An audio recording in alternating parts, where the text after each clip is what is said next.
Greetings, everyone. Today, in the Prog Corner, we are going to be talking about the greatest magazine in the history of mankind, Prog Magazine.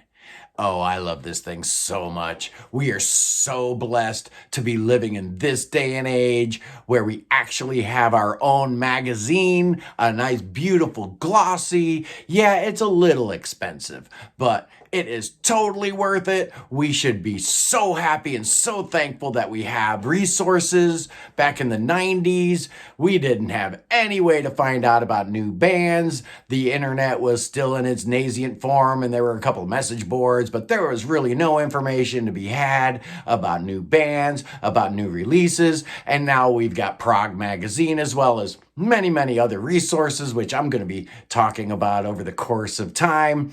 There's a lot of great websites and a lot of great resources for people to find out about progressive rock.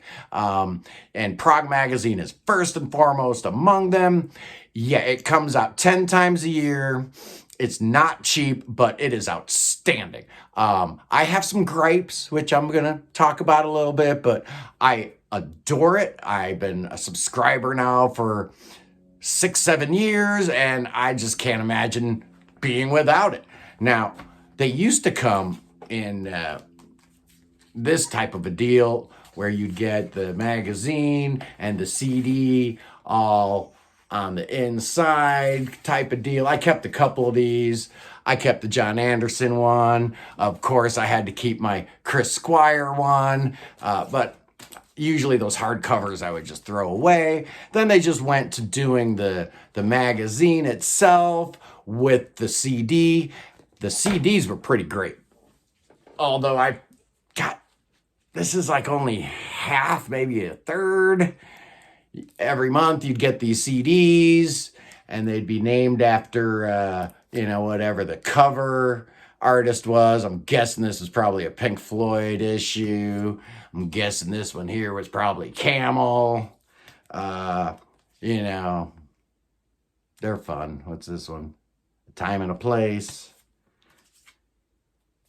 Giants Under the Sun, no doubt another Yes reference. But the CDs I never really spent a lot of time with. There tended to be a lot of prog metal on them, so it wasn't really in my wheelhouse, but I still loved having the CDs. They just did away with them this year. Another casualty of the COVID, probably, but it's still a terrific magazine, and they cover all the new artists. They have interviews, they have reviews. They don't put a lot of modern artists on the front cover. I think the only ones you're ever going to see would be Opeth and Steven Wilson, and that's okay. They got to move units, they got to sell some magazines, so I'm not mad at them. But I'll tell you one thing I am a little upset with, and that is how we can do a year-end list. They had 18 people. Yeah, there were 18 different lists in this issue. Yeah, including, there were 17 plus the amalgamated one, which had the Anchorus at number 1 this past year. Yeah, here are all the critics lists, and if you go through them, one thing I found is of the 17 writers that wrote in and gave their list, not one of them had Neil Morris Band's Innocence and Danger. Not one of them. Out of the 17 people they had, Jerry Ewing, talking to you, my friend. You need to hire some Americans to write at Prog Magazine. It's a little too UK-centric. And I understand that's probably where 80% of your subscriptions are going to. But don't forget about us Americans, man. We subscribe too. We love Prog Magazine too. I love reading Rick Wakeman's article every month in the paper. The Caped Crusader, it's a great feature. It's just a terrific magazine.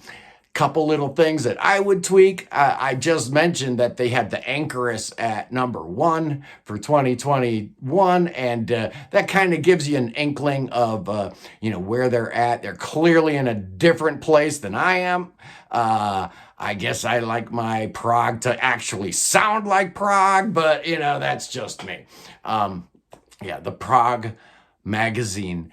I know it's not inexpensive. Sometimes you can find it at Barnes and Nobles here in the States, but I highly recommend that every single person that's watching this video get off their butt and get a subscription to Prog Magazine. We need to help these guys out. We need to make sure that if there's any kind of avenue for which Prog fans can get their fill, can feast on all the Prog info that they need, we need to support them. We need to do everything in our power to make sure it stays vibrant and solvent, and that it's here for a long time, because my life is better because of Jerry Ewing and his staff at Prog Magazine.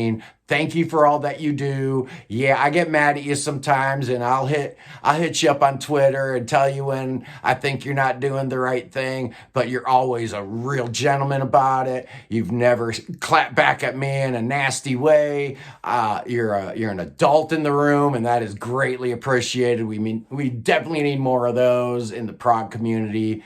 Jerry Ewing and the entire staff at Prog Magazine, 2 thumbs up. I appreciate what you're doing, but hey, don't forget about Neil Morris in 2022 and going forward. Don't forget about all the great American prog that's being put out there. Anyway, I am Scott from the Prog Corner. I just wanted to talk about Prog Magazine, kind of hype them up, pump them up a little bit, because I'm a fan. I really love it. I read it cover to cover every month, even bands that I'm not particularly interested in. And I highly recommend that all you freaks do that too. Anyway, I am Scott from the Prog Corner, and I will see y'all later.